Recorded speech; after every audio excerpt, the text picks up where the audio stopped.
Hello students, welcome to our online platform. Myself Engineer PP sir, your physics mentor. बच्चों आज के lecture में अपन बात करने वाले हैं विद्युत द्विध्रुव क्या होता है और किस तरीके से विद्युत द्विध्रुव के लिए हम विभिन्न स्थितियों में विद्युत क्षेत्र बल आघूर्ण की हम यहाँ पर कैलकुलेशन करते हैं। तो चलिए बच्चों स्टार्ट करते हैं विद्युत द्विध्रुव से। तो विद्युत द्विध्रुव होता क्या है? विद्युत द्विध्रुव की अपन बात करें तो बच्चों सिंपल सा वर्ड यहाँ पर इसके नाम में दिया हुआ है। विद्युत मतलब चार्ज की बात हो रही है, द्विध्रुव मतलब दो यहाँ पर ध्रुवों के रूप में होगा। और ये दोनों आवेश यहाँ पर किस तरीके से होंगे कि एक आवेश हो अगर माइनस क्यू तो दूसरा होगा प्लस क्यू। मतलब परिमाण में समान और प्रकृति में विपरीत, एक पॉजिटिव तो एक नेगेटिव, तो विपरीत प्रकृति हो गई दोनों की और परिमाण दोनों के समान क्यू क्यू। तो ऐसे आवेशों का एक जो युग्म है वो हम बोलते हैं बच्चों विद्युत द्विध्रुव।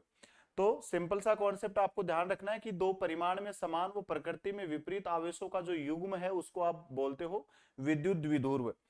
अब बच्चों विद्युत द्विध्रुव के लिए अपन जनरल बात करते हैं इसके अक्ष और निरक्ष की। तो एक्स से इसका मतलब हुआ, जैसे मान लो कि मैंने बात कर ली कि भाई दो द्विध्रुव, दो यहाँ पर आवेश है, एक माइनस क्यू एक प्लस क्यू, ये दोनों मिलके बना रहे हैं एक द्विध्रुव। अब अक्षीय बिंदु की अगर बच्चों में बात करता हूं तो अक्षीय बिंदु हो गया इसी के अनुदिश, इसी के अनुदिश। अक्षीय बिंदु क्या हो गया? जैसे ये दोनों आवेश रखे हुए हैं इसी के अनुदिश, अगर मैं रखता हूं इन आवेशों को कुछ इस तरीके से कि भाई ये हो गया एक माइनस क्यू और ये दूसरे वाला हो गया प्लस क्यू, तो यहां पर अक्षीय स्थिति क्या हो जाएगी? इसी के अनुदिश, कुछ इस तरीके से। और निरक्ष होता है हमेशा इसके लंबवत, निरक्ष होता है बच्चों हमेशा इसके लंबवत। तो ये हो गई यहाँ पर निरक्षीय रेखा जो हो गई इसके लंबवत। तो बस ये कॉन्सेप्ट आपको सिंपली यहाँ पर ध्यान रखना है। चलिए बात करते हैं हम यहाँ पर द्विध्रुव के अक्ष और निरक्ष की। तो अक्ष क्या हो गया? द्विध्रुव के ऋणावेश एवं धनावेश को मिलाने वाली रेखा। तो इन दोनों आवेशों को मिलाने वाली जो रेखा है वही हो गई इसकी अक्ष, और निरक्ष हो गई इसके लंबार्धक। लंबार्धक मतलब इसके लंबवत गुजरने वाली रेखा, उसको बोल दिया आपने निरक्ष। अगर हम बात करें प्रभावकारी लंबाई, तो प्रभावकारी लंबाई होती है बच्चों दोनों आवेशों के मध्य दूरी, दोनों आवेशों के मध्य दूरी, उसको आप बोलते हो द्विध्रुव की लंबाई या इसकी प्रभावकारी लंबाई। द्विध्रुव आघूर्ण की बात करें तो द्विध्रुव आघूर्ण क्या हो गया? अभी हमने बात करी भाई दो आवेश हो गए यहाँ पर माइनस क्यू प्लस क्यू, सामान्यतया इनके बीच की दूरी हम बोल देते हैं कि भाई ये होती है 2l। तो द्विध्रुव आघूर्ण हो गया बच्चों दोनों में से किसी एक आवेश का परिमाण, इसको हम P से दर्शाते हैं, दोनों में से किसी एक आवेश का परिमाण और दोनों के मध्य दूरी। अगर मैंने 2l ली है तो ये 2l हो जाएगा बच्चों, 2a इसको कंसिडर करते हो तो ये 2a हो जाएगा, और l कंसिडर करते हो तो ये l हो जाएगा। सिंपली ध्यान रखना है दोनों आवेशों में से एक का परिमाण और इनके मध्य की प्रभावकारी लंबाई, या आप कह सकते हो दोनों आवेशों के मध्य दूरी। तो ये हो गया यहाँ पर। अगर हम बात करें कि भाई ये सदिश राशि है, द्विध्रुव आघूर्ण एक सदिश राशि होती है, तो अगर सदिश राशि है तो इसकी दिशा क्या होगी? तो बच्चों इसकी दिशा होती है माइनस से प्लस क्यू की ओर, माइनस से प्लस क्यू की ओर। तो हमेशा ध्यान रखो कि द्विध्रुव आघूर्ण की दिशा होती है ऋणावेश से धनावेश की ओर, या आप इसको कह सकते हो कि भाई इसकी दिशा होती है विद्युत क्षेत्र के विपरीत। नेक्स्ट अपन बात करते हैं इसका एसआई मात्रक। तो बच्चों द्विध्रुव आघूर्ण का जो एसआई मात्रक है उसको आप बोलते हो कूलाम इंटू मीटर। अभी अपन ने बात करी Q इंटू 2L, तो कूलाम इंटू मीटर होता है इसका एसआई मात्रक, जिसको आप डेबाई भी बोल सकते हो, डेबाई। तो डिबाई बोल सकते हो या कूलाम इंटू मीटर बोल सकते हो। डिबाई होता है 3.3 गुणा 10 की घात माइनस 30 कूलाम इंटू मीटर। ये डिबाई बच्चों यहाँ पर इसका सीजीएस मात्रक होता है। यहाँ पर विमा हो गई इसकी, विमा हो गई L1T1A1, या इसको आप कह सकते हो L1A1T1। एक स्थिर विद्युत द्विध्रुव के चारों ओर विद्युत क्षेत्र विद्यमान होता है। तो हमेशा ध्यान रखो कि कोई भी द्विध्रुव है तो उसके चारों ओर विद्यमान होगा क्या? विद्युत क्षेत्र। क्यों? क्योंकि यहाँ पर आवेशों की उपस्थिति है। जब एक परावैद्युत को किसी विद्युत क्षेत्र में रखते हैं तो इसके अणु या परमाणु द्विध्रुव की तरह व्यवहार करते हैं। तो जब भी किसी परावैद्युत को हम रखेंगे विद्युत क्षेत्र में तो ये व्यवहार करेगा किसकी तरह? द्विध्रुव की तरह। ये कुछ इस तरीके से, जैसे जल H2O, तो ये H2O की बात कर ली बच्चों, ये भी बनाएगा यहाँ पर द्विध्रुव। H2O की अगर मैं जनरल बात करता हूं तो ये कुछ इस तरीके से हो गया, दो हो गए यहाँ पर फ्री इलेक्ट्रॉन, ये हो गया H H। तो यहाँ पर दो द्विध्रुव बन गए बच्चों। यहाँ पर ऑक्सीजन में दो यहाँ पर फ्री इलेक्ट्रॉन्स हैं, तो एक इसके साथ में ये नेगेटिव, ये पॉजिटिव, ये नेगेटिव, ये पॉजिटिव, तो एक द्विध्रुव आघूर्ण हो गया इस तरफ और एक द्विध्रुव आघूर्ण हो गया इस तरफ। तो इसका परिणामी द्विध्रुव आघूर्ण मौजूद होता है, सदिश राशि है, तो ये हो गया इसका परिणामी द्विध्रुव आघूर्ण। तो आप कह सकते हो यहाँ पर कि भाई H2 हो गया, क्लोरोफॉर्म CH-Cl3 हो गया, अमोनिया हो गया, HCl CO हो गया, ये सारे यहाँ पर स्थायी द्विध्रुव की तरह व्यवहार करते हैं। बच्चों डिटेल में बात करेंगे इनकी अपन नेक्स्ट चैप्टर में। विद्युत द्विध्रुव एवं चुंबकीय द्विध्रुव के कारण विद्युत क्षेत्र एवं विद्युत विभव। तो किस तरीके से विद्युत द्विध्रुव और चुंबकीय द्विध्रुव की हम यहाँ पर तुलना करते हैं, तो बच्चों बड़ा सिंपल सा कॉन्सेप्ट होता है। चलिए बात करते हैं अपन यहाँ पर। विद्युत द्विध्रुव में तो हम बात करते हैं दो आवेशों का युग्म जो परिमाण में समान और प्रकृति में विपरीत हो। तो चुंबकीय द्विध्रुव कब बनेंगे? तो बच्चों चुंबक के द्विध्रुव के लिए आपको सिंपल सा कॉन्सेप्ट ध्यान रखना है कि मान लो ये आपकी एक बार मैग्नेट है, छड़ चुंबक है, जिसमें ये एक सिरा दक्षिणी ध्रुव की तरह व्यवहार करता है और दूसरा सिरा उत्तरी ध्रुव की तरह व्यवहार करता है। बच्चों जो काम स्थिर वैद्युतिकी में आवेश करते थे वही काम यहाँ पर ये ध्रुव करते हैं, तो इनके लिए ध्रुव क्षमता होती है -m + m। दक्षिणी ध्रुव के लिए ध्रुव क्षमता या इसको आप ध्रुव प्रबलता भी बोलते हो, ये होती है -m और उत्तरी ध्रुव के लिए होती है ये +m। यहाँ पर दोनों जो आपके ध्रुव हैं इनके मध्य की जो दूरी है इसको फिर से हम बोलते हैं प्रभावकारी दूरी, और ये होती है 2l। इसको L इफेक्टिव भी बच्चों आप बोल सकते हो, प्रभावकारी लंबाई होती है। तो देखिए बच्चों किस तरीके से हम यहाँ पर कैलकुलेशन करते हैं, हर एक चीज को अपन दोनों का यहाँ पर तुलनात्मक अध्ययन करेंगे। तो यह अल्प दूरी पर स्थित दो समान परिमाण और विपरीत प्रकृति के आवेशों का एक निकाय है, जबकि चुंबकीय द्विध्रुव में क्या होता है, दो समान परिमाण व विपरीत प्रकृति के चुंबकीय ध्रुव, ये देखिए आप साउथ और नॉर्थ, ये चुंबकीय ध्रुव हो गए। तो यहाँ पर इनकी -m + m बच्चों होती है इनकी ध्रुव प्रबलता।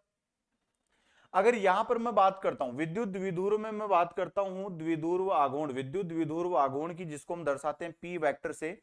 तो बच्चों चुंबकीय ध्रुव के लिए होता है ये चुंबकीय आघूर्ण, और इसको हम दर्शाते हैं कैपिटल M से। जैसे अपन ने अभी विद्युत द्विध्रुव आघूर्ण की बात करी, भाई इसकी दिशा होती है ऋणावेश से धनावेश की ओर, वैसे ही चुंबकीय आघूर्ण की दिशा होती है बच्चों साउथ से नॉर्थ की ओर, मतलब चुंबकीय क्षेत्र के विपरीत। चलिए और अपन कैलकुलेशन की बात करते हैं, किस तरीके से हम यहाँ पर कंपेयर करते हैं अलग अलग चीजों को। तो बच्चों ये मैंने बात करी -q से +q और होती है इसकी दिशा, मात्रक हो गया इसका कूलाम इंटू मीटर या डी/। यहाँ पर चुंबकीय आघूर्ण की बात करते हैं तो बच्चों इसका हम कैलकुलेशन करते हैं, q की जगह आ जाएगा m जिसको ध्रुव प्रबलता बोलते हैं, और 2l, दोनों में प्रभावकारी लंबाई अगर आप 2l लेते हो तो यहाँ भी 2l, तो capital M vector is equal to हो गया ये m इंटू 2l वेक्टर। यहाँ पर इसकी जो दिशा है वो होती है बच्चों S से N की ओर, दक्षिण से उत्तर की ओर, और इसका SI मात्रक हो गया एम्पियर इंटू मीटर स्क्वायर। जो ध्रुव प्रबलता है बच्चों m, इसका मात्रक होता है एम्पियर इंटू मीटर, इसका मात्रक होता है एम्पियर इंटू मीटर। तो एम्पियर इंटू मीटर को आपने लंबाई से गुणा किया तो ये हो गया एम्पियर इंटू मीटर स्क्वायर। तो ध्यान रखो चुंबकीय आघूर्ण का SI मात्रक होता है एम्पियर इंटू मीटर स्क्वायर। चलिए बच्चों हम विद्युत क्षेत्र की तीव्रता और चुंबकीय क्षेत्र की तीव्रता देखते हैं इनकी अक्षीय और निरक्षीय स्थितियों पर या सामान्य स्थितियों पर। तो देखिए ये अपन ने एक यहाँ पर रफ स्केच बनाया है इनके लिए। ये -q + q तो हमने ले लिया यहाँ पर द्विध्रुव, इसकी अक्षीय स्थिति ले ली हमने इसके केंद्र, इसके मध्य बिंदु से किसी दूरी पर, और ये निरक्षीय स्थिति हो गई इसके मध्य बिंदु से ऊपर की ओर। सेम तरीके से यहाँ पर आपने ये चुंबक ले ली और S और N इसमें आपने पोल दिखा दिए, ध्रुव दिखा दिए। इसके मध्य बिंदु से आप इसी के अनुदिश चलते हो तो अक्षीय रेखा हो गई, और इसके मध्य बिंदु से आप ऊपर की ओर चलते हो तो ये हो गई निरक्षीय रेखा। तो बच्चों यहाँ पर x पर अगर आप विद्युत क्षेत्र की तीव्रता ज्ञात करते हो तो ये होता है फॉर्मूला 2kp/r³। तो विद्युत क्षेत्र होता है किसी भी द्विध्रुव के अक्षीय बिंदु पर 2kp/r³।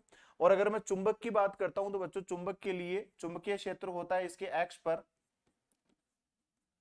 2μ0/4πr³। ये होता है यहाँ पर चुंबकीय क्षेत्र का मान इसकी अक्षीय स्थिति पर।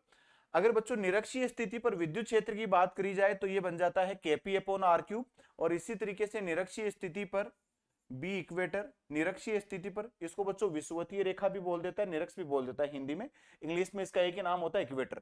तो अगर आपको इक्वेटर पे पूछ ले, निरक्षीय स्थिति पे पूछ ले, तो बच्चों ये चुंबकीय क्षेत्र होता है μ0m/4πr³। तो इस तरीके से आप दोनों की कंपैरेटिव स्टडी कर सकते हो, काम बिल्कुल आसान बन जाता है, आपके दो टॉपिक एक साथ क्लियर होते हैं जो दोनों एक दूसरे से रिलेटेड होते हैं। बच्चों चुंबकीय क्षेत्र की जब भी दिशा की बात करते हैं तो चुंबकीय क्षेत्र की दिशा होती है हमेशा उत्तरी ध्रुव से दक्षिणी ध्रुव की ओर। और यहां पर देखिए दिशा हो गई यहां पर प्लस क्यू से माइनस क्यू की ओर, इक्वेटोरियल पॉइंट पे। अगर जनरल हम किसी आर थीटा स्थिति पर विद्युत क्षेत्र की बात करते हैं तो बच्चों आर थीटा स्थिति पर विद्युत क्षेत्र की तीव्रता होती है E is equal to KP upon R cube into √3 cos square theta plus 1। ये होती है व्यापक स्थिति, इसको बोल दी जाती है या बोल दिया जाता है इसको आर थीटा स्थिति पर। सेम कॉन्सेप्ट बच्चों चुंबकीय क्षेत्र के लिए यूज हो जाएगा, यहां पर भी √3 cos स्क्वायर थीटा प्लस 1 आएगा, लेकिन साथ में चेंज क्या हो जाएगा यहाँ पर mu nought M upon 4 pi R cube आ जाएगा, और ये आ गया √3 cos स्क्वायर थीटा प्लस 1। यहां पर थीटा को 0 रख दोगे तो आपको एक्सीय स्थिति मिल जाती है, और थीटा को 90 डिग्री रख देते हो तो आपको निरक्षीय स्थिति मिल जाती है।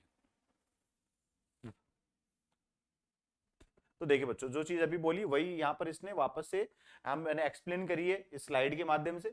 तो अगर थीटा हो 0 डिग्री तो अक्षीय स्थिति बन जाएगी, और थीटा हो 90 डिग्री तो बच्चों बन जाती है निरक्षीय स्थिति।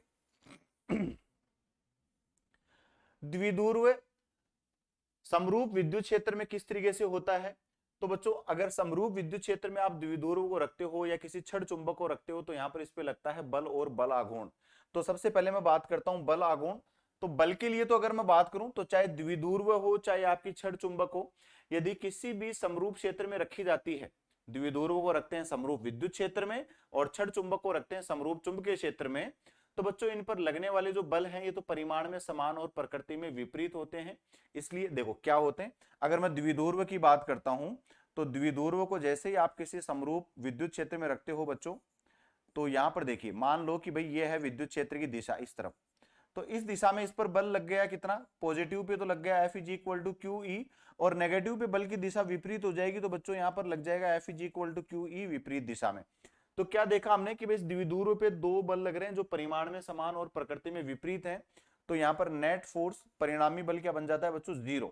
इसी तरीके से अगर मैं छड़ चुंबक की बात करता हूं तो बच्चों मान लो कि भाई ये छड़ चुंबक आपने कुछ इस तरीके से रखी है, इसका साउथ पोल ये नॉर्थ पोल, और अगर चुंबकीय क्षेत्र की मैं बात करता हूं तो चुंबकीय क्षेत्र मैंने मान लिया कि भाई ये इस दिशा में है, इसकी ध्रुव प्रबलता हो गई बच्चों यहाँ पर प्लस एम, इसके लिए हो गई माइनस एम। तो प्लस एम पे तो यहाँ पर चुंबकीय बल लगा बच्चों, ये लगता है आपका एम बी, तो इस दिशा में तो बल लग गया इस पे एम इंटू बी, और यहाँ पर विपरीत दिशा में बल लग गया F is equal to M B. तो इस छड़ चुंबक पे भी इस समरूप चुंबकीय क्षेत्र में जो बल लगता है दोनों ध्रुवों पे, ये होता है बच्चों परिमाण में समान और प्रकृति में विपरीत। तो यहाँ पर अगर मैं परिणामी बल की बात करता हूं तो एफ नेट हो गया यहाँ पर भी 0। लेकिन एक चीज आप दोनों डायग्राम में आपको दिख रही होगी यहाँ पर कि भाई दोनों की जो क्रिया रेखाएं हैं वो अलग अलग हैं। इसकी क्रिया रेखा हो गई ये वाली, इसकी क्रिया रेखा हो गई ये वाली, तो दोनों की क्रिया रेखाएं अलग अलग हैं, इस वाली स्थिति में भी और इस वाली स्थिति में भी, जिसके कारण से यहाँ पर एक बल आघूर्ण कार्य करता है। और बल आघूर्ण की वजह से अब ये क्या करेगा, द्विध्रुव तो समरूप विद्युत क्षेत्र में घूर्णन करेगा, और ये जो छड़ चुंबक है बच्चों ये समरूप चुंबकीय क्षेत्र में घूर्णन करती है। तो चलिए किस तरीके से यहाँ पर इनके बल आघूर्ण कैलकुलेट होते हैं, देखिए ये जो अभी मैंने डायग्राम समझाए थे ये डायग्राम मैंने यहाँ पर स्लाइड में भी दिए हैं। ये द्विध्रुव की बात करी जाए तो क्यू ई परिमाण में समान प्रकृति में विपरीत, यहाँ पर चुंबकीय क्षेत्र में एम बी बल लगेंगे जो परिमाण में समान और प्रकृति में विपरीत। बच्चों बल आघूर्ण की बात की जाए तो द्विध्रुव पे जो बल आघूर्ण लगता है ये होता है tau is equal to P E sine theta. Theta है यहाँ पर जिस कोण से यहाँ पर द्विध्रुव को हमने विद्युत क्षेत्र के साथ रखा है वो। तो अगर मैं सदिश रूप में बच्चों इसकी बात करता हूं तो ये हो गया tau vector is equal to P vector cross E vector. इसका मतलब इसमें जो घूर्णन होगा वो होगा द्विध्रुव आघूर्ण तथा विद्युत क्षेत्र के तल के लंबवत दिशा में। ऐसे ही यहाँ पर अगर मैं बात करता हूं छड़ चुंबक के लिए, तो बच्चों छड़ चुंबक के लिए हम बोलते हैं इसको tau vector is equal to M vector cross B vector, या इसको मैं स्केलर फॉर्म में कह सकता हूं, अदिश रूप में कह सकता हूं एम बी साइन थीटा। तो यहां पर एम हो गया चुंबकीय आघूर्ण और बी हो गया चुंबकीय क्षेत्र। तो यहां पर भी बच्चों जो चुंबकीय आघूर्ण है इसकी दिशा हो जाएगी, चुंबकीय जो आघूर्ण है कैपिटल एम ये और चुंबकीय क्षेत्र के तल के लंबवत दिशा में घूर्णन करेगा, तो बल आघूर्ण हो गया एम तथा बी के तल के लंबवत। ये हमने यहां पर बच्चों जनरल बात करी है। चलिए इसी तरीके से अपन बात करते हैं नेक्स्ट कार्य क्या हो गया। अब जब ये घूर्णन करते हैं इन समरूप क्षेत्रों में तो भाई इनको घूर्णन कराने में कार्य करना पड़ेगा। तो बच्चों अगर मैं द्विध्रुव आघूर्ण की बात करूं कि किस तरीके से द्विध्रुव जो है इस द्विध्रुव आघूर्ण की वजह से यहाँ पर घूर्णन करता है, तो कार्य क्या हो गया बच्चों, तो यहाँ पर कार्य हम बोलते हैं W इज इक्वल टू, देखिए कैसे कैलकुलेट करते हैं, D W is equal to tau into D theta. चाहे तो आपका विद्युत क्षेत्र में आप द्विध्रुव की बात करें, चाहे चुंबकीय क्षेत्र में आप छड़ चुंबक की बात करें, ये हो गया जनरल फॉर्मूला। अब मान लो कि भाई आप इसको कार्य करवा रहे हो घुमाने में, तो किसी θ1 कोण से θ2 कोण तक बच्चों आप इसको लेके जाते हो, तो द्विध्रुव की स्थिति में ये कार्य होता है W is equal to PE cos θ1 minus cos θ2। आप टो की जगह पीई साइन थीटा रख के बच्चों आप इसको समाकलन कर सकते हो इसका θ1 से θ2 लिमिट में। इसी तरीके से अगर मैं बात करता हूं चुंबक के लिए, तो बच्चों चुंबक को भी यहां पर घूर्णन कराने में कार्य होगा W is equal to M B cos θ1 minus cos θ2। ये कॉन्सेप्ट आपको ध्यान रखना है, दोनों में कंपैरेटिव बात कर रहे हैं, सिर्फ और सिर्फ यहाँ पर नोटेशन चेंज हुए, इनके प्रतीक चिन्ह बदले हैं, बाकी बच्चों काम इनका दोनों का एक जैसा है यहाँ पर। अब यहाँ पर θ1 θ2 की कोई भी स्थितियां दी जा सकती है, जैसे यहाँ पर देखिए विशेष स्थितियां लेके मैंने इसको समझाया कि भाई कोई θ1 0 डिग्री हो और 0 से θ तक हम इसको घुमाएं तो क्या कार्य होगा, तो 0 से θ घुमाते हो तो बच्चों यहाँ पर cos 0 1 बन जाएगा और θ आपका एज इट इज cos θ आ जाएगा, तो कार्य बन जाता है W is equal to PE into 1 minus cos theta द्विध्रुव के लिए, और M B into 1 minus cos theta बन जाता है बच्चों छड़ चुंबक के लिए चुंबकीय क्षेत्र में। इसी तरीके से बच्चों नेक्स्ट अपन बात कर लेते हैं यहाँ पर स्थितिज ऊर्जाओं की। तो स्थितिज ऊर्जा क्या होती है, जब भी किसी द्विध्रुव को समरूप विद्युत क्षेत्र में 90 डिग्री से θ कोण घुमाया जाए तो बच्चों उत्पन्न होती है, यहाँ पर किया गया कार्य संचित हो जाता है स्थितिज ऊर्जा में। तो यहाँ पर सिर्फ और सिर्फ हम लिमिट लगा देते हैं कि भाई θ1 तो ले लो 90 डिग्री और θ2 ले लो θ। इसका मतलब लंबवत दिशा से किसी θ कोण तक आपने इसको घुमाया है। तो बच्चों इस वाली स्थिति में स्थितिज ऊर्जा बन जाती है यू ई पीई, और cos 90 की वैल्यू हो गई यहाँ पर 0 और ये बन गया माइनस cos थीटा, तो मैंने सीधा लिख दिया u is equal to minus PE cos theta, या बच्चों इसको मैं लिख सकता हूं minus p vector dot E vector. तो ये बन गई आपकी स्थितिज ऊर्जा द्विध्रुव के लिए। और अगर मैं चुंबक के लिए यहाँ पर बात करता हूं तो बच्चों ये बनती है u is equal to minus M B cos theta, और इसको सदिश रूप में मैं लिखूं तो u इज इक्वल टू हो गया minus M vector dot B vector. तो एक चीज यहाँ पर हमें हमेशा ध्यान रखनी है, और वो क्या है कि भाई स्थितिज ऊर्जा अदिश राशि होती है। तो देखिए यहाँ पर कोस थीटा था इसलिए डॉट प्रोडक्ट मिला है, चाहे तो आपका ये द्विध्रुव को आप घूर्णन कराओ चाहे आप छड़ चुंबक को घूर्णन कराओ, दोनों स्थितियों में डॉट प्रोडक्ट होगा। तो ये आ गया माइनस पीई कोस थीटा और यहाँ पर आ गया minus M B cos theta. चलिए बच्चों हम बात करते हैं यहाँ पर द्विध्रुव के संतुलन की स्थिति। तो संतुलन की स्थिति में देखिए संतुलन होता है बच्चों दो स्थितियों में, जब या तो थीटा का मान हो 0 डिग्री या थीटा का मान हो 180 डिग्री। अब फिर से संतुलन को भी हम क्लासिफाई कर देते हैं कि भाई संतुलन स्थायी है या अस्थायी है। तो बच्चों स्थायी और अस्थायी में अगर थीटा का मान है 0 डिग्री, तो चाहे चुंबकीय क्षेत्र में हम छड़ चुंबक के घूर्णन की बात करें, चाहे विद्युत क्षेत्र में द्विध्रुव के घूर्णन की बात करें, यहां पर संतुलन होगा स्थायी। तो theta is equal to 0 degree पे संतुलन होता है स्थायी, और theta is equal to 180 degree पर बच्चों होता है ये अस्थायी संतुलन। तो जैसा कि मैंने बताया संतुलन की दो स्थितियां हुई 0 डिग्री और 180 डिग्री। 0 डिग्री पे होगा स्थायी संतुलन और 180 डिग्री पे होगा अस्थायी संतुलन। कॉन्सेप्ट क्या होता है, जैसे theta is equal to 0 degree रखते हो तो देखो अभी अपन ने फॉर्मूला पढ़ा u is equal to minus PE cos theta और u is equal to minus M B cos theta. तो स्थितिज ऊर्जा अगर होती है नेगेटिव तो यहाँ पर स्थायित्व होता है अधिकतम, मतलब संतुलन की स्थिति होती है स्थायी। और अगर थीटा होता है 180 डिग्री तो बच्चों स्थितिज ऊर्जा बन जाती है पॉजिटिव। तो यहाँ पर स्थायित्व तो है लेकिन अस्थायी, संतुलन तो है, सॉरी संतुलन तो है लेकिन अस्थायी संतुलन हो गया यहाँ पर। और तीसरी एक और स्थिति बच्चों यहाँ पर बोली जा सकती है स्थायी असंतुलन। स्थायी असंतुलन भी बोली जा सकती है स्थिति। स्थायी असंतुलन का मतलब हो गया कि भाई थीटा हो गया यहाँ पर 90 डिग्री।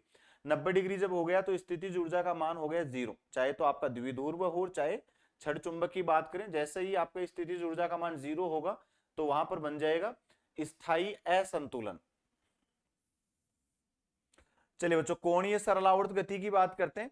तो यहां पर देखिए जब द्विध्रुव की मैं बात करूं या मैं छड़ चुंबक की बात करूं तो बच्चों यहां पर कोणीय रूप से सरल आवर्त गति होती है, मतलब ये घूर्णन करते हैं, घूर्णन की वजह से यहाँ पर ये एक निश्चित x के सापेक्ष घूर्णन करते रहते हैं, जिसकी वजह से सरल आवर्त गति होती है। सरल आवर्त गति है तो अगला ही क्वेश्चन बनता है कि भाई आवर्त काल क्या होगा। तो बच्चों आवर्त काल के लिए देखिए यहाँ पर द्विध्रुव के लिए दोनों ही स्थितियों में जब भी घूर्णन की बात होती है तो पहला कॉन्सेप्ट तो बच्चों आपको ध्यान रखना है वो है आपका जड़त्व आघूर्ण और दूसरा है यहाँ पर आपका बलाघूर्ण।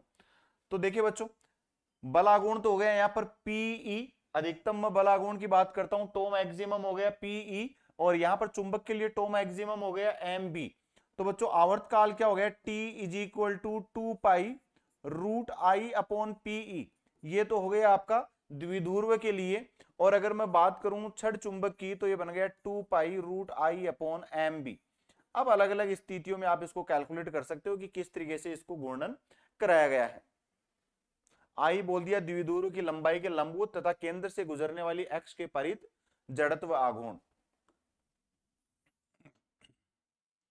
द्विध्रुव बिंदु आवेश अंतःक्रिया, अब किसी भी द्विध्रुव की बिंदु आवेश से किस प्रकार से अंतःक्रिया होगी।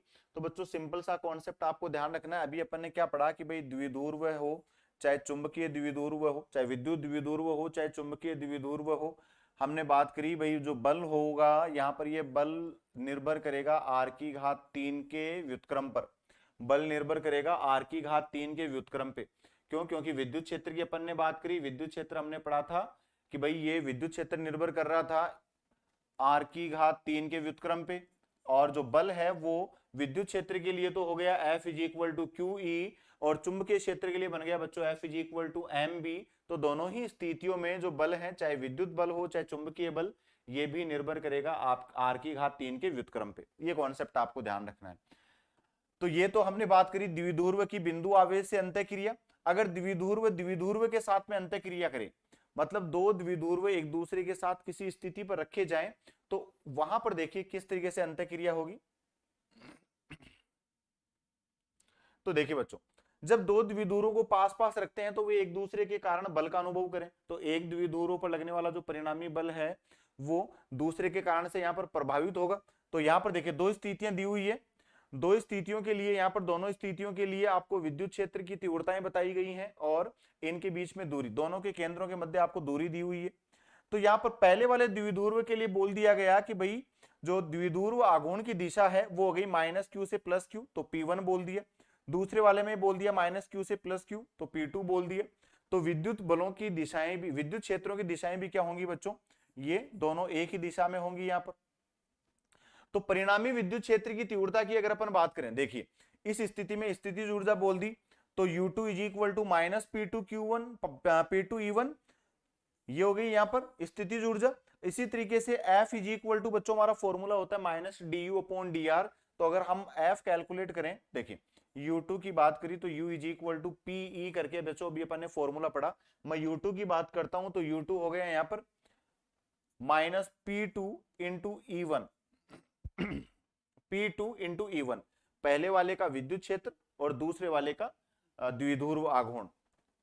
अब यहां पर अगर हम F की बात करें तो F के लिए बच्चों फॉर्मूला होता है minus DU upon DR। F is equal to होता है माइनस DU अपॉन DR। तो बच्चों आप कैलकुलेट कर सकते हो, अगर F2 कैलकुलेट करना है तो यहां पर बोल सकते हो आप F2 is equal to minus DU2 upon DR। अगर F1 कैलकुलेट करना है तो माइनस DU1 अपॉन DR। यहां से बच्चों आप वैल्यूज रख के इसको कैलकुलेट करते हो, अभी अपन ने वैल्यूज देखी तो आप रख के कैलकुलेट करते हो तो ये क्या मिल गया आपको 2K P1 P2 upon R cube, ये हो गया आपका F2। यहां से F2 की वैल्यू मिल जाएगी, F2 की वैल्यू क्या मिली बच्चों, F2 is equal to 2K P1 P2 upon R cube. इस वाली स्थिति में इसका आपको अवकलन करना है D अपॉन DR। अवकलन किया तो बच्चों ये रिलेशन क्या बन जाएगा, यहाँ पर R की पावर 3 है, ये न्यूमरेटर में जाएगी, ऊपर जाएगी अंश में तो R की पावर माइनस 3 हो गई, और इसका अवकलन क्या हो गया माइनस 3 बाहर आ गया और R की पावर हो गया माइनस 4, वो नीचे आ जाएगा। तो देखो बच्चों अगर मैं सिर्फ परिमाण की बात करता हूं, सिर्फ परिमाण की बात करूं तो ये आ गया minus 6K P1 P2 upon R to the power 4। ये रिलेशन आप डायरेक्टली याद रखना चाहो रख सकते हो। ये जब दो द्विध्रुव आघूर्ण एक दूसरे जब दो द्विध्रुव एक दूसरे से अंतःक्रिया करते हैं तो कॉन्सेप्ट बड़ा सिंपल है, किसी एक के विद्युत क्षेत्र में निकाल दो दूसरे की स्थितिज ऊर्जा, जिसकी स्थितिज ऊर्जा निकालोगे उसका लेंगे आप विद्युत द्विध्रुव आघूर्ण मतलब P। उसके बाद में बल निकालना है, बल होता है माइनस du/dr। तो जिसकी स्थितिज ऊर्जा ली है उसी के लिए निकल जाएगा यहाँ पर बल F की वैल्यू निकल जाएगी। तो F की वैल्यू मैंने यहाँ पर जनरल बात करी, ये चाहे F1 बोल दो चाहे F2 बोल दो, दोनों की वैल्यू सेम ही आएगी। तो -6kp1p2/r⁴। तो हमने अभी यहाँ पर दो चीजें देखी। एक तो जब द्विध्रुव के साथ में कोई बिंदु आवेश अंतःक्रिया कर रहा था तब तो बल यहाँ पर व्युत्क्रमानुपाती था जिसके r⁴ के, और जैसे ही एक द्विध्रुव दूसरे द्विध्रुव के साथ में अंतःक्रिया करता है तो बच्चों हमने देखा कि यहाँ पर बल की निर्भरता है वो है r⁴ के व्युत्क्रम पे। चलिए बच्चों इसी तरीके से नेक्स्ट अपन बात करते हैं, ये विद्युत द्विध्रुव की स्थितियां और स्थितिज ऊर्जा बल की बात हो रही है। देखिए पहली स्थिति में हम बात करते हैं, यहाँ पर पहली स्थिति में हमने बात करी कि दोनों द्विध्रुव हैं वो एक दूसरे के साथ एक ही दिशा में है। तो इस स्थिति में हमने अभी पीछे देखा कि भाई बल हो गया 6kp1p2/r⁴। बल की प्रवृत्ति होगी बच्चों यहाँ पर आकर्षी, और स्थितिज ऊर्जा होगी यहाँ पर U = 2kp1p2/r⁵। U = 2kp1p2/r⁵, ये हो गई स्थितिज ऊर्जा। दूसरी कंडीशन देखो, अगर दोनों एक दूसरे से ऊर्ध्वाधर दिशाओं में हो तो इस स्थिति में दोनों के मध्य दूरी वापस से हमने बोल दी -q के बीच की दूरी r। तो बच्चों यहाँ पर बल होगा ये प्रतिकर्षी होगा, देखिए यहाँ पर ये माइनस माइनस प्रतिकर्षी बल होगा, और इसका परिमाण क्या होगा यहाँ पर 3kp1p2/r⁴। तो एक चीज तो ध्यान रखना, जब भी दो द्विध्रुवों की अंतःक्रिया होती है तो बल जो है वो r⁴ के व्युत्क्रमानुपाती रहेगा। परिमाण आप यहां से कैलकुलेट कर सकते हो, अभी जैसा पीछे मैंने कैलकुलेशन समझाई आपको, और यहां पर स्थितिज ऊर्जा बन जाएगी बच्चों kp1p2/r⁴। सिमिलरली थर्ड कंडीशन, अगर एक लंबवत हो और एक क्षैतिज हो, इस तरीके से अगर ये अंतःक्रिया यहां पर हो तो बच्चों इस वाली स्थिति में देखिए वापस से हमने मान लिया कि भाई ये इसके मध्य बिंदु से कितनी दूरी पर है, r दूरी पर है, दूसरे वाले का मध्य बिंदु।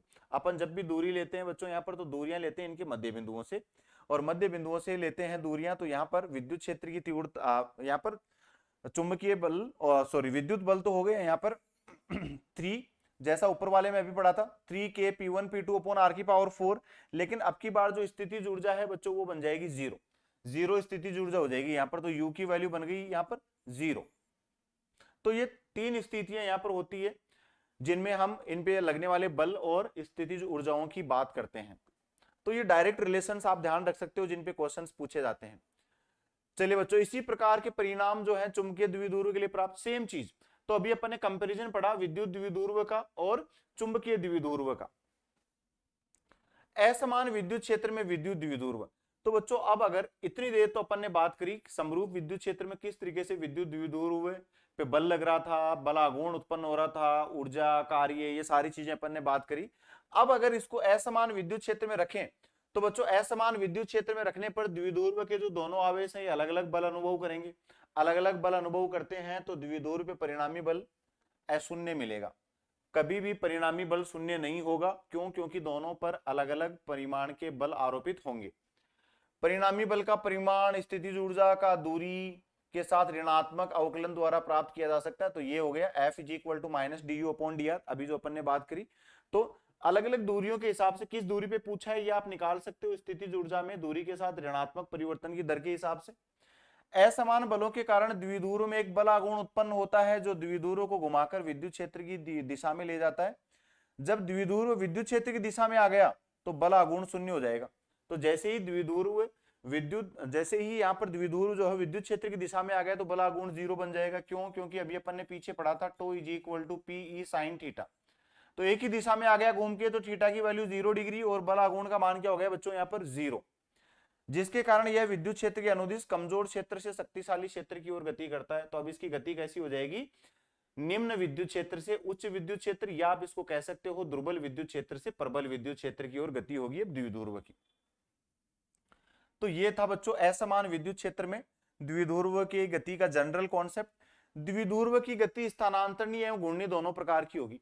तो अब यहाँ पर हमने क्या चीज पढ़ी कि भाई असमान विद्युत क्षेत्र में जब इसको हम रखेंगे तो ये रेखीय गति भी करेगा, मतलब स्थानांतरणीय गति भी करेगा और साथ में घूर्णन गति भी करेगा।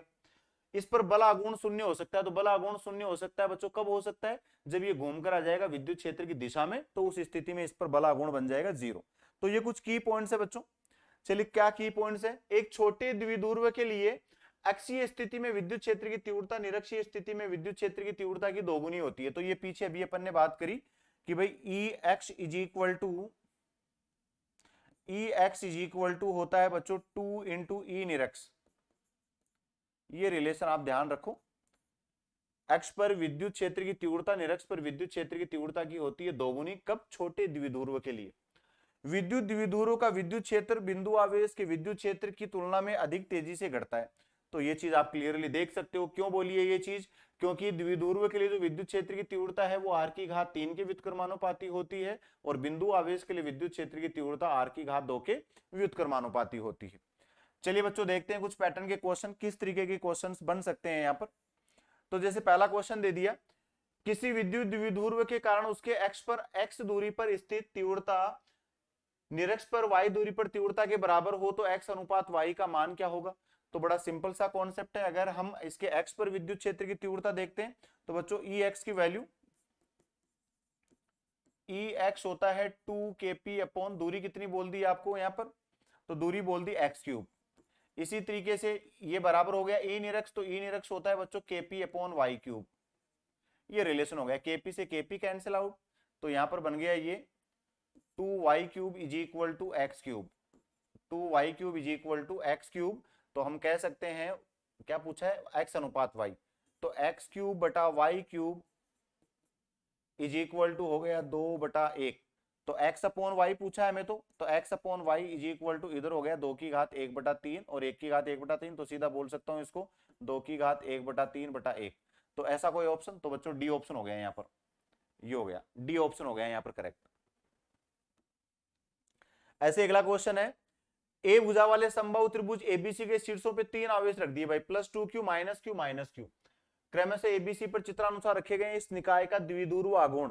तो देखिए बच्चों ऐसे पैटर्न के क्वेश्चंस में क्या करते हैं, यहाँ पर -q है, यहाँ पर +2q आवेश है, मैंने इसके 2 टुकड़े कर दिए, एक +q दूसरा भी ले लिया +q।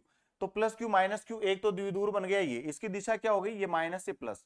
दूसरा बन गया ये -q, ये +q, इसकी दिशा भी क्या हो गई, माइनस से प्लस। परिणामी आपको निकालना है, तो देखिए बच्चों दोनों के लिए दिशा, ये तो हो गया इस दिशा के अनुदिश, ये हो गया इस दिशा के अनुदिश। दो सदिश राशियों का परिणामी देखते हैं, समबाहु त्रिभुज है, ये हो गया बच्चों कोण 60 डिग्री का, आप इजीली कैलकुलेट कर सकते हो यहाँ पर। नेक्स्ट पैटर्न क्या बोला है क्वेश्चन का, मूल बिंदु पर एक्स एक्स के अनुदिश एक विद्युत द्विध्रुव रखा है भाई, ये एक्स एक्स के अनुदिश कोई द्विध्रुव रख दिया। इस मूल बिंदु से 20 सेंटीमीटर दूर एक ऐसा बिंदु P स्थित है जो OP एक्स एक्स से π/3 कोण बनाता है। यदि P पर विद्युत क्षेत्र x के साथ थीटा कोण बनाता है तो थीटा का मान होगा। क्या बोल दिया हमें यहाँ पर भाई, π/3 कोण पे कोई बिंदु है P, ये हमें बोल दिया, और एक्स एक्सिस के साथ में जो P के साथ में विद्युत क्षेत्र है ये बना रहा है बच्चों यहाँ पर थीटा कोण। तो आपको थीटा की वैल्यू पूछ ली। तो देखिए इस स्थिति में पहली चीज तो ये, यहाँ पर ये वाला कोई कोण हमें निकालना है, मान लो कि भाई ये वाला कोण हो गया आपका अल्फा, ये वाला कोण बाह्य कोण हो गया थीटा। तो किसी भी त्रिभुज में किन्हीं दो अंतः कोणों का योग बराबर होता है बच्चों तीसरे बाह्य कोण के बराबर। तो alpha plus π/3 is equal to हो गया थीटा, एक तो संबंध बन गया आपका ये वाला। दूसरी चीज आप यहां से कह सकते हो, देखिए ज्यामिति से अगर आप यहाँ पे कैलकुलेशन करते हो तो tan alpha is equal to हो गया 1/2 tan π/3।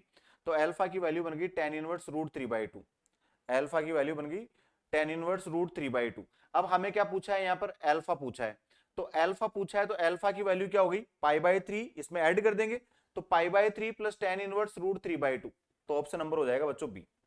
ये सिंपल, जो क्वेश्चन में बोला है उसको डायग्राम में रिप्रेजेंट कर दो। तो डायग्राम में रिप्रेजेंट करा तो ये आपको थीटा की वैल्यू मिल गई, सिर्फ और सिर्फ यहां पर आपको अल्फा निकालना है। चलिए नेक्स्ट क्वेश्चन, एक समरूप विद्युत क्षेत्र में विद्युत द्विध्रुव अनुभव करता है। अगर समरूप विद्युत क्षेत्र है तो बच्चों विद्युत द्विध्रुव क्या क्या अनुभव करेगा, बल एवं बलागुण दोनों, बल परंतु बलागुण नहीं, बलागुण परंतु बल नहीं। तो बच्चों अभी अपन ने पीछे बात करी है कि अगर समरूप विद्युत क्षेत्र है तो परिणामी बल तो 0 होता है लेकिन बल आगुण लगता है। तो ऑप्शन नंबर सी हो जाएगा करेक्ट, कि बल आगुण तो लगेगा लेकिन बल नहीं लगेगा। अगला क्वेश्चन भी बच्चों थ्योरेटिकल क्वेश्चन है। दो समान है विपरीत आवेश एक दूसरे से x दूरी पर स्थित है, तो दूरस्थ बिंदु पर विभव का मान निर्भर करेगा। तो बच्चों दूरस्थ बिंदु पर विभव का मान किस पे निर्भर करेगा, यहाँ पर आप इजीली कैलकुलेट कर सकते हो। V इज इक्वल टू हमारा फॉर्मूला होता है Kp अपॉन आर क्यूब। विभव विभव पूछा है, विभव हो गया बच्चों Kp अपॉन आर स्क्वायर। तो ये बोल दिया V is equal to Kp upon R square. दोनों के बीच की दूरी कितनी है x, तो मैं यहाँ पर क्या बोल सकता हूँ P की जगह Q इंटू एक्स। द्विध्रुव आघूर्ण है, द्विध्रुव आघूर्ण को हम बोलते हैं किसी एक आवेश का परिमाण गुणा दोनों के मध्य दूरी बटा आर स्क्वायर। तो देखिए ऐसा कोई ऑप्शन V एक तो निर्भर कर रहा है r की पावर 2 पे, और दूसरा निर्भर कर रहा है ये Q, और तीसरा निर्भर कर रहा है ये x पे। तो ऐसा कोई ऑप्शन देख लो, तीनों में से कोई सा एक ऑप्शन, केवल Q पर, दूसरा देखा केवल x पर, तो नहीं Q पर भी कर रहा है और x पर भी कर रहा है, तो तीसरा हो जाएगा बच्चों केवल QX पर। चौथा Q upon x, Q upon x नहीं है, अगर ये दिया हुआ होता ऑप्शन तो ये भी हो जाता, V निर्भर करता है 1/r स्क्वायर पे। चलिए बच्चों इसी तरीके से बिल्कुल इजी पैटर्न के क्वेश्चंस दिए हुए थे यहाँ पर। अगली अपन बात करते हैं बच्चों यहाँ पर क्षेत्रफल सदिश। तो क्षेत्रफल सदिश के लिए सिंपल कॉन्सेप्ट ध्यान रखो, कोई भी पृष्ठ है उस पृष्ठ के अभिलंबवत दिशा में क्षेत्रफल को ही हम बोलते हैं क्षेत्रफल सदिश। जैसे ये सामने बोर्ड आपको दिख रहा है, इस बोर्ड के लिए मैंने मान लिया कि भाई इसका क्षेत्रफल का जो वितरण है वो दिया हुआ है इसी के सतह के अनुदिश, तो इसका क्षेत्रफल लंबवत दिशा में क्या हो जाएगा, तो ये मैं बोल सकता हूं या तो लंबवत बाहर या लंबवत अंदर। मतलब सिंपल सी चीज ध्यान रखनी है, क्षेत्रफल सदिश क्या हो गया, किसी भी पृष्ठ के अभिलंबवत दिशा में क्षेत्रफल। चलिए बच्चों विद्युत फ्लक्स की बात करते हैं, तो विद्युत फ्लक्स से सिर्फ और सिर्फ आपको एक चीज ध्यान रखनी है कि भाई किसी भी पृष्ठ के अभिलंबवत दिशा में कितनी विद्युत बल रेखाएं गुजर रही हैं। तो जितनी विद्युत बल रेखाएं किसी पृष्ठ के अभिलंबवत गुजरती है उन सब की संख्या को हम बोलते हैं बच्चों विद्युत फ्लक्स। तो देखिए यहाँ पर यही चीज बोली गई है, विद्युत क्षेत्र में किसी सतह से संबद्ध विद्युत फ्लक्स सतह से अभिलंबवत गुजरने वाली कुल विद्युत बल रेखाओं की माप है, मतलब कितनी विद्युत बल रेखाएं गुजरी हैं बच्चों, ये बताता है वहां पर विद्युत फ्लक्स को। मैथमेटिकली अगर मैं इसकी बात करूं बच्चों, गणितीय रूप से बात करूं, तो मान लो कि आपको कोई पृष्ठ दिया हुआ है जिसमें ये दे दिया विद्युत क्षेत्र की तीव्रता, और इस पृष्ठ का जो लंबवत क्षेत्रफल है वो बोल दिया ds वेक्टर, ये कुछ इस तरीके से, दोनों के बीच में कोण है थीटा। तो बच्चों यहाँ पर अगर अल्प क्षेत्रफल है तो इससे निकलने वाला फ्लक्स, मतलब इससे गुजरने वाली विद्युत बल रेखाओं की संख्या भी कम होगी, मतलब फ्लक्स की वैल्यू कम होगी। तो D phi is equal to आप इसको बोल सकते हो E D S cos theta, या आप बच्चों इसको बोल सकते हो ई वेक्टर डॉट डीएस वेक्टर, ये आप इस तरीके से बोल सकते हो। कुल फ्लक्स बच्चों अगर आपको निकालना हो तो आप समाकलन कर सकते हो, तो फाई इज इक्वल टू आपको मिल जाएगा समाकलन ई वेक्टर डॉट डीएस वेक्टर। ये कॉन्सेप्ट हो गया यहाँ पर विद्युत फ्लक्स के लिए। तो एक चीज आप यहां से देख सकते हो कि भाई फ्लक्स का मान जो है वो ई और डीएस, मतलब विद्युत क्षेत्र की तीव्रता और सदिश क्षेत्रफल के अदिश गुणनफल, स्केलर प्रोडक्ट डॉट प्रोडक्ट पे निर्भर करता है। इसका मतलब फ्लक्स का मान हमेशा ही होगा अदिश। कैसी राशि होगी ये, अदिश राशि होगी, इसकी कोई निश्चित दिशा नहीं होगी।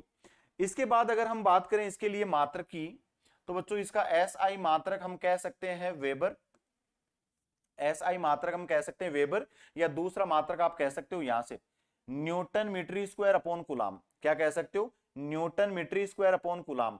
आप इसको बच्चों वोल्ट पर मीटर में भी बोल सकते हो, तो वोल्ट पर मीटर इंटू मीटर स्क्वायर, तो बन जाएगा वोल्ट इंटू मीटर, तो volt into metre newton metre square upon coulomb, newton पर मीटर स्क्वायर इंटू कूलाम, और तीसरा आप कह सकते हो वेबर। आप यहां पर इसकी विमा की कैलकुलेशन करते हो तो बच्चों विमा होती है विद्युत क्षेत्र की तीव्रता के लिए m1 l1 t-3 a-1, और इसको आपने मल्टीप्लाई कर दिया l2 से, तो बच्चों इसके लिए विमा मिलती है आपको m1 l3 t-3 a-1, m1 l3 t-3 a-1, ये यहां पर होती है इसकी विमा। अब बच्चों फ्लक्स क्या होते हैं, कितने प्रकार के होते हैं, कैसे कैसे इसकी कैलकुलेशन करते हैं, तो देखिए बच्चों फ्लक्स को हमने डिवाइड कर दिया दो भागों में। ये हमने किस तरीके से दो भागों में बांटा कि भाई विद्युत बल रेखाएं किसी भी पृष्ठ के अंदर प्रवेश कर रही है या बाहर यहां पर निकल रही हैं। तो किसी बंद वस्तु के लिए वस्तु से बाहर निकलने वाला फ्लक्स, बाहर निकलने वाला फ्लक्स मतलब विद्युत बल रेखाएं बाहर निकल रही हैं, तो जब विद्युत बल रेखाएं निकलती हैं बाहर की ओर तो बच्चों यहां पर फ्लक्स का मान होगा धनात्मक, और अगर विद्युत बल रेखाएं पृष्ठ के अंदर प्रवेश करती हैं तो उस स्थिति में हम फ्लक्स को बोलते हैं यहां पर ऋणात्मक, ऋणात्मक मिसप्रिंट है बच्चों ये, इसको हम बोलेंगे ऋणात्मक फ्लक्स का मान। अब बच्चों इसी के आधार पर हम बात करते हैं गाउस का नियम। तो गाउस के नियम में बेसिक चीज जो आपको ध्यान रखनी है वो बेसिक चीज क्या है कि भाई केवल और केवल ये बंद पृष्ठों के लिए लागू होता है। गाउस का नियम केवल और केवल बंद पृष्ठों के लिए लागू होता है। गाउस का नियम हमें किसी भी बंद पृष्ठ से निर्गत फ्लक्स का मान बताता है बच्चों, दूसरी चीज। तीसरी चीज, अगर आपको कोई बंद पृष्ठ नहीं दिया हुआ, आवेश का वितरण कुछ इस तरीके से है कि वो पृष्ठ के अंदर परिबद्ध नहीं है, तो आप वहां पर एक पृष्ठ की कल्पना करते हो जो उस आवेश को सममित रूप से परिबद्ध करे। तो उस पृष्ठ को आप जिसकी आपने कल्पना करी है उस काल्पनिक पृष्ठ को बच्चों आप बोलते हो गाउसीय पृष्ठ। तो ये कुछ अपने की पॉइंट्स यहां पर मैं बता रहा हूं।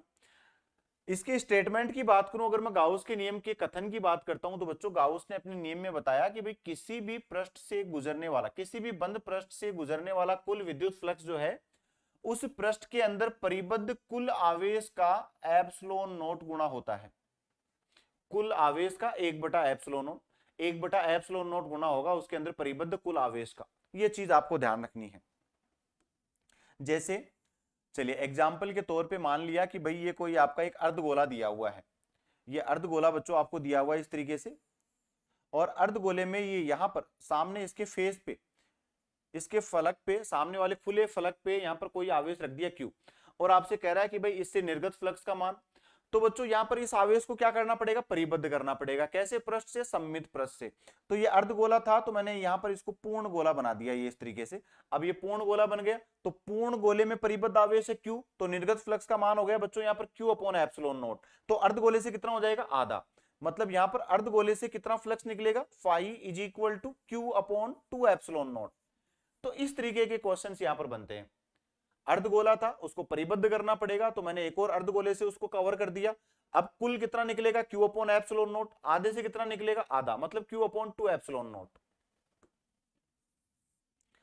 चलिए बच्चों, शून्य फ्लक्स की क्या क्या स्थितियां होती है, शून्य फ्लक्स की स्थितियां देख लेते हैं। तो शून्य फ्लक्स के लिए एक तो कॉन्सेप्ट हमेशा ध्यान रखना कि यदि किसी भी बंद पृष्ठ में आपको कई सारे द्विध्रुव या एक द्विध्रुव अगर रख दे किसी भी बंद पृष्ठ में, तो हम ये जानते हैं कि भाई द्विध्रुव में क्या होता है, आवेश परिमाण में समान और प्रकृति में विपरीत। तो समेशन Q, उसके अंदर आवेशों का बीजगणितीय योग हमेशा ही क्या होगा बच्चों, 0। तो निर्गत फ्लक्स का मान होगा 0। तो पहला ही एग्जांपल दे दिया, द्विध्रुव होगा तो 0। यदि किसी बंद सतह के अंदर धनात्मक एवं ऋणात्मक आवेश जो है वो समान परिमाण के हैं, जैसे जितना प्लस का आवेश है उतना ही माइनस का दे दिया, तो भी परिबद्ध। यहां पर आवेश 0 हो गया, जिससे फ्लक्स का मान क्या हो गया, 0 हो गया। यदि एक बंद वस्तु है जिसके अंदर कोई आवेश नहीं है, को हमने एक विद्युत क्षेत्र में रख दिया, तो इससे संबद्ध फ्लक्स का मान क्या होगा, 0 होगा। तो क्यों, ऐसा क्यों हुआ, क्योंकि बच्चों जितनी विद्युत बल रेखाएं यहां पर अंदर प्रवेश करेगी उतनी विद्युत बल रेखाएं बाहर निकलेंगी। इसका मतलब यहां पर परिणामी फ्लक्स का मान होगा 0। तो ये आप देख सकते हो यहां पर, ये एक तो बेलन ले लिया, समरूप विद्युत क्षेत्र में रख दिया यहां पर, तो जब प्रवेश करेगा तब तो यहां पर बोल दिया -πr² इंटू ई, और जब बाहर निकल रहा है तब बच्चों बोल दिया +πr² इंटू ई। तो यहां पर कुल फ्लक्स जितना अंदर प्रवेश कर रहा था उतना ही बाहर निकल रहा है, तो यहां पर हो गया ये 0। ऐसे ये गोला ले लिया, इसमें जितनी विद्युत बल रेखा अंदर प्रवेश कर रही है उतनी बाहर निकल रही है, तो परिणामी क्या हो गया, 0। तो क्या चीज बोली कि कोई भी बंद पृष्ठ यदि किसी समरूप विद्युत क्षेत्र में रख दिया जाए तो उससे हमेशा ही फ्लक्स का मान क्या निकलेगा, 0। उससे संबद्ध फ्लक्स हमेशा ही 0 होगा। देखिए ये और स्थिति हमने बोल दी। अब आपने इसको चाहे किसी भी कोण से रख दिया हो, कैसे भी आपने इसको रख दिया हो, जैसे क्यूब है, क्यूब को आपने रख दिया किसी भी XYZ निर्देशांक के मूल बिंदु पर आपने इसको रख दिया हो, तो इससे निर्गत फ्लक्स का मान। तो बच्चों इस स्थिति में देखिए, पहली चीज तो बाकी सारे फलक तो हो गए लंबवत, सिर्फ 2 ही फलकों से यहाँ पर विद्युत बल रेखाएं निकल रही हैं। तो इसके लिए तो क्षेत्रफल सदिश हो गया इस दिशा में, और इसके लिए क्षेत्रफल सदिश हो गया इस दिशा में, लेकिन विद्युत क्षेत्र नियत दिशा में है +x के अनुदिश। तो बच्चों इधर हो जाएगा ये -EdS फ्लक्स का मान, और इस वाले के लिए हो जाएगा +EdS, मतलब जितना अंदर प्रवेश करेगा उतना ही बाहर निकलेगा। तो कुल क्या हो गया यहाँ पर, 0। ये देखिए जितना फाई जितना अंदर आ रहा है उतना ही बाहर निकल रहा है, तो EA²। क्षेत्रफल क्या हो गया इसका, A², A इंटू A। चलिए बच्चों फ्लक्स के प्रवाह की बात करते हैं। तो किसी बंद वस्तु से संबद्ध फ्लक्स, अगर जब भी हम फ्लक्स की बात करते हैं, किसी बंद पृष्ठ से निकलने वाली विद्युत बल रेखाओं की बात करते हैं, तो बच्चों एक कॉन्सेप्ट हमेशा ध्यान रखना कि किसी भी बंद पृष्ठ से जो संबद्ध फ्लक्स है वो किसी भी पृष्ठ के आकार आकृति पर निर्भर नहीं करता। चाहे कैसा भी बंद पृष्ठ हो उससे निर्गत फ्लक्स का मान हमेशा एक कांस्टेंट रहेगा। जैसे ये बात कर ली, कोई भी यादृच्छिक आकार का है, क्यू आवेश परिबद्ध है तो क्यू अपॉन एप्सिलॉन नोट। अर्धगोला है, इसको आपने परिबद्ध कर दिया तो क्यू अपॉन एप्सिलॉन नोट। बेलन है, Q upon epsilon nought. Cube है, Q upon epsilon nought. Total flux हमेशा ही क्या रहेगा, क्यू अपॉन एप्सिलॉन नोट। एक अर्धगोलाकार वस्तु को समरूप विद्युत क्षेत्र में रखने पर इसकी वक्राकार सतह से, अब देखो ये सिंपल केसेस होते हैं यहाँ पर। पहली वाली स्थिति में हमने बात करी हुई है कि भाई विद्युत क्षेत्र है ऊपर की तरफ, विद्युत क्षेत्र है ऊपर की तरफ, इसका क्षेत्रफल सदिश है बच्चों नीचे की तरफ, क्षेत्रफल सदिश हो गया इसका नीचे की तरफ। तो फ्लक्स की वैल्यू क्या होती है, phi is equal to E A cos theta. यहां पर ई ए कोस थीटा की बात करें बच्चों, सामने जो वक्राकार भाग है, तो ये वक्राकार भाग कैसा है, वर्ताकार, तो इसका क्षेत्रफल हो गया पाई आर स्क्वायर। तो इससे निर्गत फ्लक्स का मान होगा यहाँ पर E into pi R square, E into pi R square. ठीक है, ये अपन ने बात करी वक्रीय पृष्ठ से निर्गत फ्लक्स की। ऐसे ही इस वाले के लिए अर्धगोलाकार वस्तु को असमरूप विद्युत क्षेत्र में रखा है, तो यहाँ पर विद्युत क्षेत्र कैसा है, असमान है। तो बच्चों अब की बार यहाँ पर इससे निर्गत फ्लक्स का मान, तो इस स्थिति में निर्गत फ्लक्स का मान देखिए, इस वाले से तो एसोसिएटेड कितना हो गया, पाई आर स्क्वायर। ठीक है, तो जितना पाई आर स्क्वायर इधर हुआ उतना ही पाई आर स्क्वायर हो गया यहाँ पर बीच वाले भाग के लिए। तो टोटल क्षेत्रफल कितना हो गया बच्चों यहाँ पर, 2 pi R square, 2 pi R square. तो आप ये भी कह सकते हो, एक तो इसको वक्राकार मान के समझा दिया, अगर 3D फिगर मान लेते हो इसको सीधा ही अर्धगोला बोल देते हो, तो संपूर्ण गोले का क्षेत्रफल होता है बच्चों 4 पाई आर स्क्वायर, तो अर्धगोले का कितना हो गया, 2 पाई आर स्क्वायर। यहां से भी आप इसको कैलकुलेट कर सकते हो। तो अब की बार फ्लक्स कितना हो गया, E into 2 pi R square, किसके लिए, वक्रीय पृष्ठ के लिए। चलिए अगली स्थिति अपन बात करते हैं घन के लिए। यदि आवेश हो घन के केंद्र पे, तो बच्चों आवेश घन के केंद्र पे हो तो यहां पर इससे निर्गत संपूर्ण फ्लक्स का मान होता है क्यू अपॉन एप्सिलॉन नोट। अब घन में होते हैं 6 फलक, तो अगर प्रत्येक फ्लक्स से आपसे पूछ ले फ्लक्स का मान, तो प्रत्येक फ्लक्स से हो जाएगा 1/6 गुना, कुल फ्लक्स का 1/6 गुना, मतलब क्यू अपॉन 6 एप्सिलॉन नोट। क्यों, क्योंकि 6 फलक होते हैं यहां पर। यदि आवेश घन की सतह पर हो, बच्चों आवेश हो घन की किसी सतह पर, किसी एक फलक पर यदि आवेश रख दिया जाए, तो अब इस आवेश को परिबद्ध करने के लिए, मान लो ये इस तरीके से घन था, इस तरीके से घन था, आवेश को रख दिया यहां कहीं बीच में रख दिया, तो इस आवेश को परिबद्ध करने के लिए सामने एक और क्या चाहिए, घन चाहिए।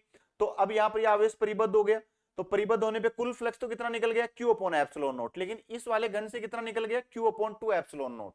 तो बच्चों ये वाली स्थितियां होती है यहां पर जो आपको ध्यान रखनी है क्वेश्चंस के लिए।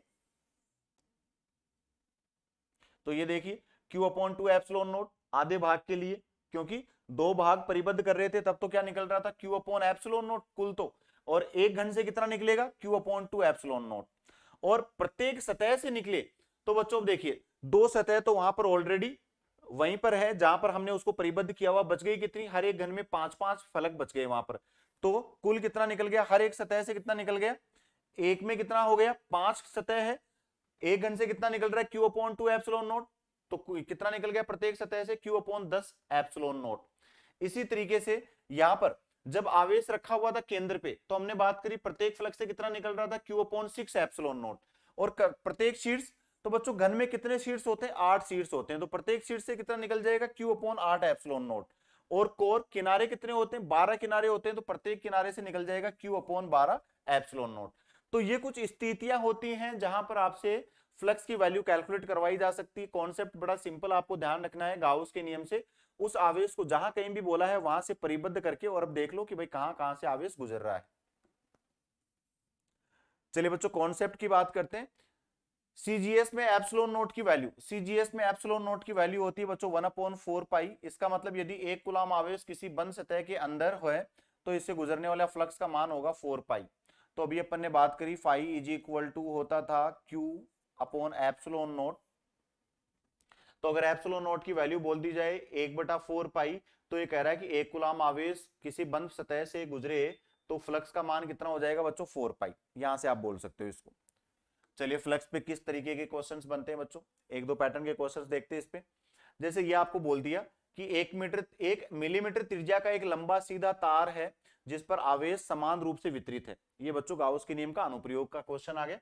तार की 1 सेंटीमीटर लंबाई पर आवेश का मान बोल दिया आपको 1 कूलम, मतलब इकाई लंबाई में आवेश, या आपको आवेश घनत्व बोल दिया यहाँ पर। एक अन्य बेलनाकार पृष्ठ जिसकी त्रिज्या 50 सेंटीमीटर और लंबाई 1 मीटर है इस तार को समान रूप से घेरे हुए है। मतलब यहां पर जो बंद पृष्ठ है वो ले लिया बच्चों बेलन, और ये तार है इस बेलन के अंदर से गुजर रहा है, मतलब इस आवेश को कौन परिबद्ध कर रहा है, ये बेलनाकार गाउसीय पृष्ठ।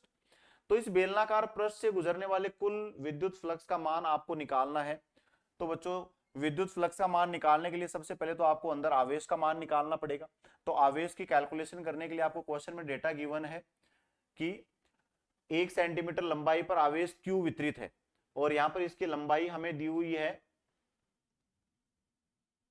लंबाई दी हुई है बच्चों 1 मीटर। तो जो बेलन की लंबाई है उतना ही आवेश इसके अंदर परिबद्ध होगा। तो चलिए बच्चों यहां से अपन क्वेश्चन का कॉन्सेप्ट देखते हैं। 1 सेंटीमीटर में आवेश है Q, तो 1 मीटर में हमें निकालना है। तो बच्चों 1 मीटर में आवेश कितना हो गया, 100 Q। 1 मीटर में आवेश कितना हो गया, 100 Q। अब आपको पूछा है फ्लक्स, तो बिल्कुल easy concept, phi is equal to summation Q। तो इसके अंदर बेलन के अंदर परिबद्ध आवेश कितना हो गया, 100 Q, तो 100 Q बटा एप्सिलॉन नॉट। तो ऐसा कोई ऑप्शन है बच्चों, वही वाला करेक्ट हो जाएगा यहाँ पर, 100 Q अपॉन एप्सिलॉन नॉट। तो ये वाला ऑप्शन बी करेक्ट हो गया यहाँ पर। तो सीधा सिंपल कॉन्सेप्ट का क्वेश्चन है। अगला क्वेश्चन देखिए, एक घन के शीर्ष पर Q आवेश स्थित है। एक घन के शीर्ष पर Q आवेश स्थित है तो घन की एक फलक से कितना आवेश निकलेगा। तो बच्चों यहां पर किसी एक शीर्ष पे यदि आवेश रख दिया गया तो पहली चीज तो इस आवेश को परिबद्ध करने के लिए हमें कितने घनों की आवश्यकता होगी। तो घन के शीर्ष पे, तो बच्चों एक घन में कितने शीर्ष होते हैं, 8। तो एक तो ये दे रखा है, हमें कुल कितने घनों की आवश्यकता होगी, 8 घनों की आवश्यकता होगी। एक है तो 7 और हमें घन यहां पर चाहिए। तो प्रत्येक से कितना निकलेगा, 7 घन इसको और घेर लेंगे। देखो 7 अलग अलग घन इसको घेर लेंगे चारों तरफ से। तो अब ये आवेश अंदर परिबद्ध हो गया, क्योंकि शीर्ष, कितने शीर्ष होते हैं किसी भी घन में, 8। तो 8 ही हमें घन चाहिए जो इसको संपूर्ण रूप से परिबद्ध कर लें। तो कुल कितना हो गया, Q अपॉन एप्सिलॉन नोट, और प्रत्येक से कितना निकल रहा है यहाँ पर, Q अपॉन 8 एप्सिलॉन नोट। तो बच्चों ये हो गया Q अपॉन 8 एप्सिलॉन नोट। अब हमें पूछ रहा है कि एक फलक से, तो एक फलक से निकलने के लिए, तो बच्चों प्रत्येक घन में, अब यहां पर देखिए टोटल तो निकल रहा है प्रत्येक घन से Q अपॉन 8 एप्सिलॉन नोट, और प्रत्येक फलक से कितना निकलेगा, प्रत्येक सतह से कितना निकलेगा, 1/3 गुना। तो ये हो गया Q अपॉन 24 एप्सिलॉन नोट। तो क्या एक्सप्लेनेशन है देखिए, शीर्ष पर स्थित आवेश को गाउस पृष्ठ से सममित रूप से घेरने के लिए 8 घनों की आवश्यकता होती है। तो अभी बताया क्योंकि 8 शीर्ष हैं तो इसको संपूर्ण रूप से घेरने के लिए 8। तो कुल कितना निकलेगा, Q अपॉन एप्सिलॉन नोट। इसलिए दिए गए घन से कुल फ्लक्स, तो एक से कितना निकला, Q अपॉन 8 एप्सिलॉन नोट। अब घन में कितने फ्लक्स हो गए, 6, एवं 3 सतहों, इससे गुजरने वाली 3 सतहों से गुजरने वाला फ्लक्स शून्य है। शून्य क्यों है, क्योंकि यहाँ पर क्षेत्रफल सदिश हो गया उसके लंबवत। तो सिर्फ 3 ही सतहों से यहाँ पर, प्रत्येक घन में 3 ही सतहों से यहाँ पर विद्युत फ्लक्स निकलेगा। तो एक से कितना निकला, 1/8, और प्रत्येक फलक से कितना, प्रत्येक सतह से कितना निकला, उसका 1/3, मतलब Q/24 एप्सिलॉन नॉट। तो ऑप्शन नंबर हो जाएगा बच्चों सी करेक्ट। तो बच्चों इस तरीके के कुछ क्वेश्चंस बनते हैं आपके विद्युत फ्लक्स पे। जैसे अगला क्वेश्चन दिया हुआ है, 20 सेंटीमीटर भुजा का एक वर्ग है जो 80 सेंटीमीटर त्रिज्या के गोलाकार पृष्ठ से घिरा हुआ है। वर्ग का केंद्र एवं गोलाकार पृष्ठ का जो केंद्र है वो एक ही है। अब 4 आवेश हैं कहां पर, वर्ग के शीर्षों पे, ये चारों कोनों पर स्थित है। तो गोलाकार पृष्ठ से निर्गत फ्लक्स, तो कुछ नहीं बच्चों, ये खाली समझाने की बात है। ये कुछ इस तरीके से बोल दिया कि भाई ये आपका एक हो गया गोला, और इस गोले के अंदर हो गए 4 आवेश, इस तरीके से दोनों के केंद्र हैं समान। तो यहाँ पर केंद्रों का कोई फर्क नहीं पड़ रहा, चारों शीर्षों पे 4 आवेश रखे हुए हैं। तो आप निकाल दो यहाँ पर समेशन Q, समेशन Q की वैल्यू कैलकुलेट कर दो। हमें तो पूछा है कि भाई गोलाकार पृष्ठ से कितना फ्लक्स निकलेगा, इसका मतलब इस गोले के अंदर परिबद्ध आवेश कितना है, ये अगर हमने निकाल लिया तो हम कुल फ्लक्स निकाल सकते हैं। तो देखिए कितना कितना दिया हुआ है, +2 -5 -3 -3 -3 -6 और +6, कितना हो गया 0। तो बच्चों यहाँ पर समेशन Q की वैल्यू हो गई 0, इसका मतलब निर्गत फ्लक्स का मान भी हो गया 0। तो ऐसा कोई ऑप्शन जिसमें 0 दिया हुआ, 0 दिया हुआ, वही वाला करेक्ट हो जाएगा। तो बच्चों ये था, यहाँ पर अपन ने बात करी विद्युत फ्लक्स, गाउस के नियम, और किस तरीके से विद्युत द्विध्रुव की अलग अलग स्थितियों पे क्वेश्चंस बनते हैं। तो बच्चों हमने आपका जो इलेक्ट्रोस्टैटिक्स है, स्थिर विद्युतिकी है, इसका पोर्शन अपन ने कंप्लीट कर लिया है। नेक्स्ट लेक्चर में अपन बात करेंगे किस तरीके से विद्युत धारा पे क्वेश्चंस बनते हैं, और क्या विद्युत धारा के कॉन्सेप्ट्स हैं जो आपको एग्जाम में पूछ लिए जाते हैं क्वेश्चंस में। So thank you students for watching the video. हम नेक्स्ट वीडियो में मिलेंगे नए टॉपिक के साथ में। Thank you.